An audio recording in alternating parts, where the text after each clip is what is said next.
اور یہ نہیں کہ معصومین نے صرف اپنے زمانے میں، بعض اوقات طی الارض کر کے اپنے شیعوں کی مدد کرتے تھے کہ یہ الجھنیں جب پیدا ہوئیں مراجع کے حوالے سے میں نے ایک قصہ ذکر کیا۔ شیخ عباس قمی اپنی مفاتیح جنان میں لکھتے ہیں کہ ایک اصفہان کا تاجر، دیکھیے معصوم تائید کس طرح فرماتے ہیں کہ آج اگر میں اس نیٹ ورک کو مضبوط کرنا چاہتا ہوں مالی مدد کے ذریعے خمس دے کے، تو مجھے شک ہے کہ پتہ نہیں یہ امام زمانہ تک پہنچتا ہے کہ نہیں پہنچتا، کہ اللہ کہتا ہے نا تم جو بکرے ذبح کرتے ہو اس کا گوشت مجھ تک نہیں پہنچتا لیکن تمہاری نیت مجھ تک پہنچ جاتی ہے۔ تو یہ اصفہان کا تاجر کہتا ہے کہ میں اپنا خمس لے کے نجف گیا، تو نجف میں کچھ مراجع تھے، میں نے ان کو دیا، ایک کو میں نے مثلاً 1 لاکھ روپیہ لے گا، ایک کو میں نے 30,000 دیا۔ بصرہ گیا، وہاں پہ ایک اور مرجع تھا، میں نے اسے 30,000 اور دے دیے۔ کاظمین گیا، وہاں پہ ایک اور مرجع تھے، میں نے 40,000 ان کو دے دیے۔ کاظمین گیا، میں نے زیارت کی امام موسیٰ کاظم کی۔ پھر سامرہ گیا، میں نے زیارت کی امامین ہمامین کی۔ کہتا اب جب واپسی پہ پلٹ رہا تھا، شب جمعہ تھی، تو واپسی کے راستے پہ میری ملاقات ایک سید بزرگوار سے ہوئی، بڑا نورانی چہرہ، سید والا لباس۔ تو انہوں نے میرا نام لے کے کہا کہ فلانی کہاں جا رہے ہو؟ تو میں نے کہا میں نے زیارت کر لی، اب لمبا سفر ہے، میں نے واپس ایران جانا ہے۔ تو کہا دیکھو آج شب جمعہ ہے، اور شب جمعہ میرے جد کی زیارت کرنے کا بہت بڑا ثواب ہے۔ اب یہ کیا سمجھ رہا ہے کوئی سید ہے؟ تو یہ ثواب مت گواؤ، زیارت کرو پھر جاؤ۔ تو میں نے کہا ٹھیک ہے سید بزرگ، اگر آپ کہتے ہیں میں آپ کے ساتھ، آپ بھی جا رہے ہیں کہ ہمیں بھی جا رہا ہوں حرم، شب جمعہ ہے، میرے جد کی زیارت کرو۔ کہتے ہیں ہم کے ساتھ چلنے لگے۔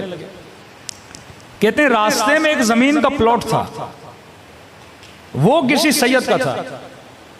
وقت کے حاکم نے اس پلاٹ پہ روڈ بنایا، قبضہ کر کے کسی سید کے گھر پہ روڈ بنا دیا۔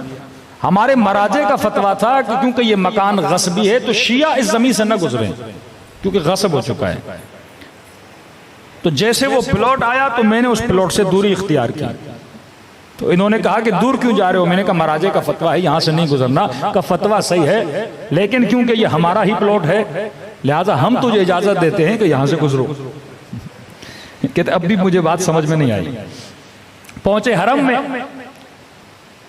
مجھے کہا کون سی زیارتیں پڑھتے ہو؟ میں نے کہا مولا یہ پڑھتا ہوں، سید یہ پڑھتا ہوں، وہ پڑھتا ہوں۔ انہوں نے کہا زیارت امین اللہ پڑھو، اس زیارت کی بڑی فضیلت ہے۔ تو کہا میں پڑھتا ہوں، میرے ساتھ پڑھو۔ کہتا میں نے زیارت امین اللہ پڑھنا شروع کی، لیکن جب سلام دیتے ہیں نا 12 اماموں کو، میرا سلام ہو علی پر، میرا سلام ہو حسن پر، میرا سلام ہو حسین پر، کہتے ہیں جب 12ویں پر وہ آتے تھے تو یہ نہیں کہتے تھے میرا سلام ہو مہدی پر، کہتے تھے میرا سلام ہو مجھ پر۔ اب بھی میں نہیں سمجھا۔ پھر کہا کہ زیارت جامع کبیرہ پڑھی ہے؟ میں نے کہا جی۔ کہا اس کی بہت فضیلت ہے، اس میں فضائل اہل بیت علیہ السلام ہے۔ پھر انہوں نے زیارت جامعہ کبیرہ پڑھی، پھر میں نے ان کے ساتھ زیارت جامعہ کا بھی پڑھی، اور پھر جب سلام کی باری آتی تھی یہ خود پہ سلام کرتے تھے۔ کہ اب بھی سمجھ میں نہیں آیا۔ نماز پڑھی ہم نے، نماز پڑھنے کے بعد جب واپسی پہ چلے اب مجھ سے پوچھنے لگے اصفہان سے آئے ہو؟ میں نے کہا جی۔ اصفہان میں فلاں عالم ہے، مبلغ ہیں، انہیں جا کر ہمارا سلام دینا۔ فلاں کام کرتے ہو؟ کہا جی۔ اللہ تمہارے رزق میں کیا عطا کرے؟ برکت عطا کرے۔ کہا کہ آپ کا بہت شکریہ کہ آپ نے خمس ادا کیا، اور آپ نے جن جن کو دیا آپ کی امانت ہم تک پہنچ گئی۔ اور کہا یہ تھوڑا سا جو تمہارے پاس باقی ہے بصرے جانا، فلاں عالم ہے اسے دے کر آنا۔ اب کہتا ہے میں راستے میں چل ہی رہا ہوں، اب کہتے ہیں نا جن کی بھی امام سے ملاقات ہوئی اس وقت ذہن کو اجازت نہیں ہوتی تھی سوچنے کی کہ سوچیں سامنے کون ہے۔ کہتے اب جب میں سوچنے لگا واقعا یہ کون ہے، میرا نام کیسے پتا، میں کس شہر سے ہوں، اس شہر میں کون سا عالم ہے، میں نے کن کن کو خمس دیا ہے کیسے پتا۔ کہتے یہاں میں نے سر اٹھایا تو میری نگاہوں کے سامنے سے امام زمانہ اوجھل ہو چکے تھے۔ اللہم صلی اللہ محمد